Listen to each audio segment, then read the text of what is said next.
Hello and welcome to the History of Philosophy in China by Peter Adamson and Karen Lai, brought to you with the support of the Philosophy Department at King's College London and the LMU in Munich.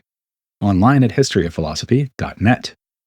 Today's episode, More Gain, Less Pain, the Legalists on Human Nature. We cannot leave it up to human beings to conduct themselves in an orderly fashion, says Shun Dao. He tells us a story about many people chasing one rabbit in order to make his point. If a rabbit runs through the streets, 100 people will pursue it. This is not because a single rabbit is sufficient to be divided among 100 people, but rather because its allotment has not yet been determined. When allotments have not yet been determined, even Yao would exhaust his strength to attain it, and even more so for the masses. If piles of rabbits fill the market, and people pass by without turning their heads, it is not because they do not desire rabbits, but rather because the allotment has already been decided. When allotment has already been decided, then people, even if they are base, will not contend with one another. Therefore, governing all under heaven and the state rests in making allotments, and that is all. From which we can infer two things. First, the legalists really had a thing for rabbits, given that passage in Han Feizi where he compares the Confucians to a farmer waiting for a second rabbit to come along and run into a tree stump. Second, in legalism, social divisions are essential to the harmonization of human communities. The idea of making allotments fun, or drawing the line, is also expressed in Xunzi's philosophy, but in the Xunzi, the idea of line drawing is not about allocating resources, which is what Shun Dao is talking about here. In the Xunzi, fun concerns making appropriate social divisions on the basis of what is right for a person in a particular role. Shun Dao does not think that the human community can be grounded in morality. Instead, the story suggests that people don't have the insight or even the motivation to divide up that poor rabbit, and so it is that these allotments have to be made on their behalf. Since leaders cannot assume that people will behave well if left to their own devices, they must impose rules on them that will work even if people are immoral. The story does, however, assume that people will act within the constraints that are set up for them. The legalists would ensure that by imposing severe punishments on those who do not comply. It seems to imply a rather pessimistic and paternalistic view of human nature, one that recalls Xunzi's response to Mengzi within the Confucian tradition. But what did these ancient authors understand by human nature? The Mengzi, calling this nature xing, refers to it as a kind of raw material given from birth. We see this, for example, in the debate between Mengzi and Gaozi, when Gaozi is said to hold that only ren, benevolence, and not yi, rightness, is inner. Here, inner means something innate. On the other hand, sometimes in the Mengzi and frequently in the Xunzi, references to human nature refer to its malleability, how it can be nurtured and grown. This had further implications for their ideas about how society should be organized and which measures should be taken by government. Believing that human behaviors and dispositions can be shaped, the early Confucians advocated government that led by example. The approach was that of modeling, learning from the patterns of human engagement set by ritual, teachers and models, and of course, sages. The Confucian project is ambitious, seeking to modify not just how people behave, but how they think morally. The Moist program, by contrast, was not grounded in any conception of what human nature essentially is. It was a moral vision too, but one centered on the development of inclusive concern, which they presented neither as seated within human nature nor as a modification of human nature. As for the Taoist thinkers, they sought greater alignment between humans and their natural condition, although they didn't think human nature was grounded in the heart-mind in the way Mengzi did. For them, nature is not something to be combated or constrained, but used as a resource for responding spontaneously to the world. Against this background of debates on human nature during the Warring States period, legalists did not offer an explicit account of human nature, but that doesn't mean they had no views on the matter. Perhaps their most important point concerning humanity is the idea of dispositions, qi. Humans have dispositions to like and dislike things, and will reliably act to procure what they like and avoid what they dislike. It is precisely these dispositions that should be taken account of when designing fa, the measures used to rule the country. Shang Yang says, "Human beings have likes and dislikes, hence the people can be ruled. The ruler must investigate likes and dislikes. Likes and dislikes are the root of rewards and penalties. The disposition of the people is to like offices and rewards, and to dislike punishments and penalties. The ruler sets up the two in order to guide the people's will and to establish whatever he desires." Without worrying too much about whether humans have some innate sense of morality or a capacity to develop such a sense, Shang Yang and Han Fei, who says something very similar, take as given human preferences, which are dispositions to choose some things and reject other things. Rulers must understand and exploit these to ensure that society is not unruly. This is one strand of the legalist formula for governing the people. Like the Moists, the legalists did not try to tinker with human nature, and like the Taoists, they went along with the natural features of humanity. But the legalist view concerning the role of government in relation to the people's moral lives is strikingly different from that of the Confucians. They do not dwell on whether humans have incipient moral natures or propose that rulers should try to instigate moral reform. Rather, as we've seen in the previous 2 episodes, they believe that striving for virtue could even threaten the stability of the kind of society they had in mind. The Confucian proposal would work only if people recognized and appreciated virtue for what it is. But that's just too idealistic, argue the legalists. Actually, the Confucians themselves seem to have recognized this problem. Scattered across the Analects are remarks suggesting that Kongsu's views on moral reform were not fully understood, which is why he was offered only fairly minor government appointments. This provides support for a point made in the Han Fei. The system proposed by the Confucians idealistically requires the buy-in of both the people in power, who would employ them, and the common people, who would appreciate them as relevant models for their own lives. This, as the Han Fei explains, is why Kongsu succeeded in attracting only a small following. It is probably the case that only a few value benevolence, and that it is difficult to be righteous. And therefore, although all under heaven is huge, only 70 men became his devoted followers, but only one person was a truly moral and righteous man. Just as we cannot wait for a virtuous ruler such as Yao or Shun to come along once every 1,000 generations, which would be like waiting for that second rabbit to crash into the tree stump, the legalists saw no advantage in hanging around and being a paragon of virtue, in hopes of being spontaneously appreciated by the people. Worse still, Confucian benevolence was detrimental to the formation of a stable society ruled by penal law. As we saw last time, well-loved children do not necessarily behave well. The bottom line for the legalists, it seems, is that one should govern according to whatever motivates the people. This is clear in the way the Han Fei refers to Xing, human nature. Rather than discuss what is constitutive of human nature, its discussions are more focused on the nature of the people, that is, their dispositions or inclinations to act in particular ways. There's a widely shared view based on Sima Qian's Xi Ji that Han Fei studied under Xunzi. The evidence for this is not strong, but if it is true, it makes us wonder whether Han Fei was inspired by Xunzi's views. Scholars disagree on this historical issue, but it's clear at least that both understood humans as relentlessly pursuing their own advantage. Xunzi's essay, Human Nature is Bad, begins by stating, "People's nature is such that they are born with a fondness for profit in them." This point is explored extensively as the chapter goes on.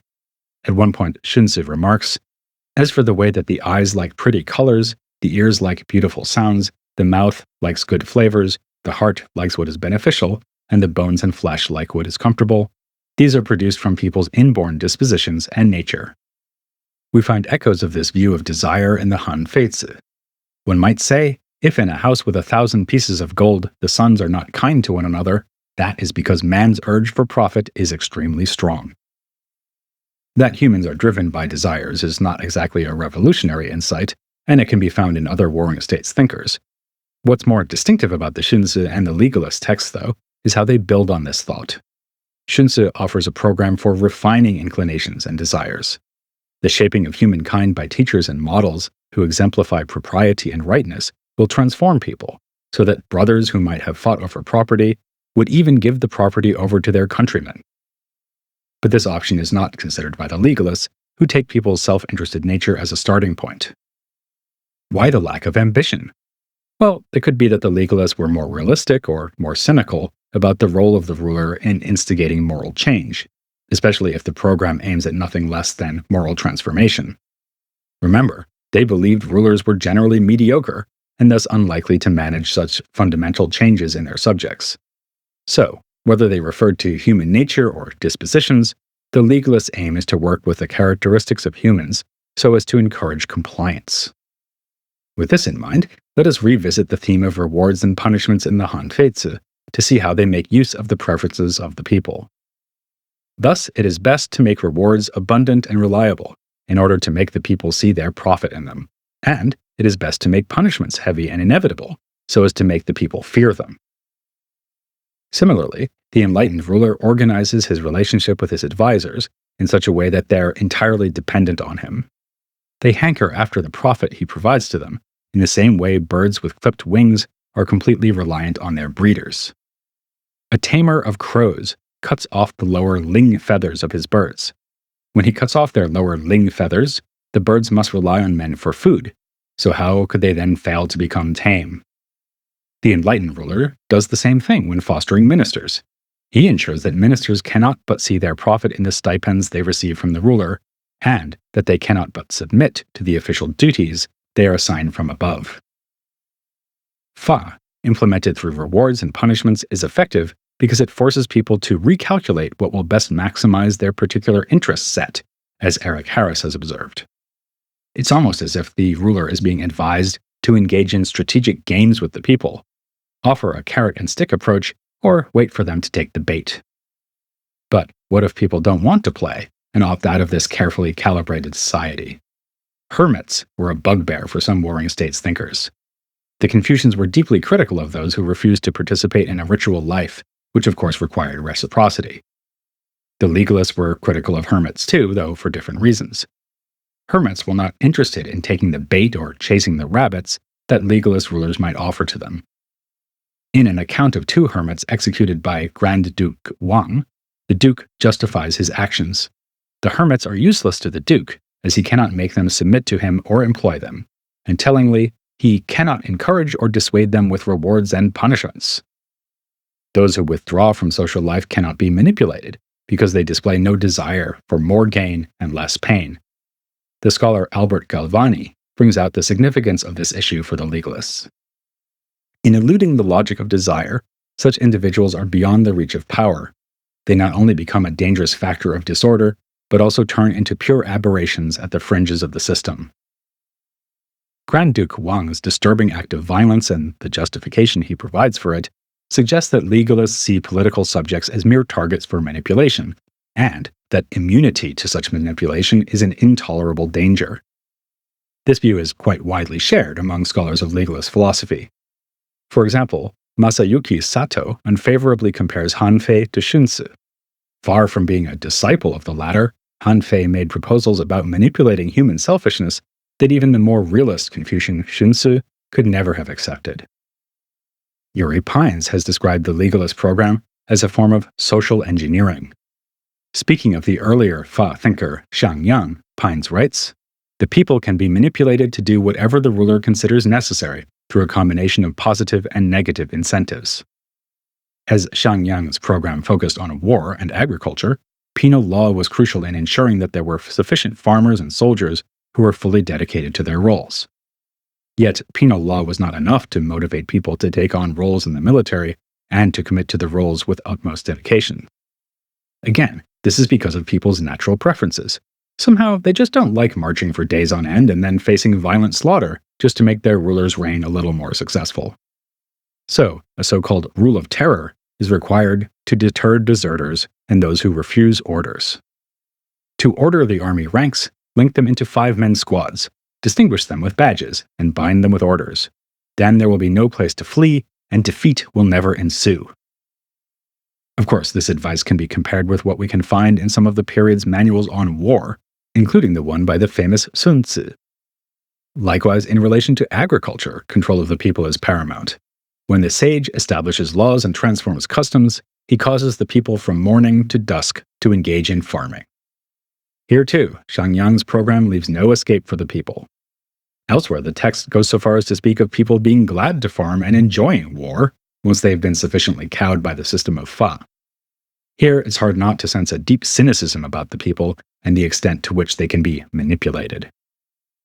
Modern-day readers often find such features of legalism repugnant, but without wanting in any way to legitimize the morality of his program, one might argue that Xiangyang was not being so much cynical as pragmatic. Having a key role in reforming the state of Qin, including in its military program, Xiangyang's views could be seen as a response to unprecedented times. Like our own time, which has been marked by pandemic and geopolitical conflict, the Warring States period was one of great unrest and uncertainty. This might have contributed to the drastic measures proposed by Xiangyang. A problem frequently noted in the legalist texts is that goods were scarce at this time. The Han Feizi presents the resource issue as a state of nature argument. In ancient times, people were few and there was enough for everyone, but this is no longer so. The population has become large and resources scarce. One exerts all his strength, but barely has enough to sustain himself. Hence the people compete with each other, and although you multiply rewards and pile up punishments, you cannot avoid turmoil. The story of the rabbit chase nicely illustrates this problem of demand outstripping supply. And there are other Warring States texts that address the issue. Especially the Mohists were concerned about it and made a case for more equitable sharing of resources, even if their discussions of inclusive concern and benefit were more focused on how society should be organized, rather than specifically the challenge of resource distributions. Amongst the Confucian texts, the Mengzi famously describes an elaborate well-field system for the distribution of land and resources. In this passage, a variety of models of distribution are discussed, and Mengzi, advising a duke, proposes the well-field system. The system is set out according to a grid of 9 squares, like a field for playing what I would call tic-tac-toe, but Karen refers to as noughts and crosses. Of the 9 squares, the one in the middle is shared by all, providing for contingencies. A square li constitutes a well field, and the well field contains 900 mu. The central plot among them is a public field, and 8 families each have private holdings of 100 mu. Together they cultivate the public field, and only when the public work is done do they dare attend to their private work, this being what distinguishes the country people. This socio-economic plan is part of the Mengzi's vision of benevolent government. It gives us some insight into how benevolent rulers manage society, in that the 8 families own the 8 private blocks, but are required first to work on the public field. There might have been ways to handle a non-compliant family too, though they would have been nothing like the threats involved in Xiangyang's methods of control. Still, the Mengzi's well-field system shows that other proposals were being considered concerning the distribution of resources. In addition, even in briefly comparing Mengzi's and Xiangyang's models, we can see there was never any intention of distributing resources for private ownership in Xiangyang's plan. This is consistent with the legalist wariness about any way in which the people could establish themselves independently of the machinery of government. In this case, one could argue that Mengzi was actually being more pragmatic and concrete with his proposals than the legalists. One might also wonder whether legalism really is so pragmatic and effective in the longer term. Authoritarian regimes are unlikely to retain power indefinitely. When a government restricts the population's ability to exercise self-determination and relies on manipulation, unrest is inevitable. In light of these dynamics, a system of government such as that advocated by Xiangyang appears intrinsically unstable. This may have contributed to the downfall of the Qin Empire, a point often made by the admittedly biased historians who wrote about that collapse from the perspective of the following Han dynasty. Both Xiangyang and Shen Dao seem aware of this problem, though, and advise that the people should not be pushed too far. Again, this is a matter of understanding and responding to the people's preferences. Shen Dao thus advocates that Fa has to accord with the dispositions of the people as well as the patterns of the world. Not any Fa will do. Xiangyang, too, expresses the fragility of the Fa system very clearly. When a law is established without investigating the people's disposition, it will not succeed. Legalism may be a less ambitious political program than Confucianism in some respects, but that doesn't mean it's easy to pull off. With that, we've just about finished our look at the notorious Fa tradition, meaning that we're about to tackle the Han period. In the episodes to come, we'll be discussing those historians and their criticisms of the Qin and their brutal, legalist-inspired policies. Yet we'll also see that the legalist ideas of the Qin continued to have some purchase in Han governance. For these reasons, and because legalism is such a fascinating and challenging tradition of thought, we don't want to leave them without hearing from a leading expert on Shangyang, Han Fei, and the other Fa thinkers. So, next time we'll be joined by none other than Yuri Pines, whom we've mentioned a few times in this and earlier episodes. So join us for a discussion that, in honor of the legalists, will be like an orderly stand selling rabbits at the marketplace, not a hair out of place, here on the History of Philosophy, or HOP for short, in Chunk.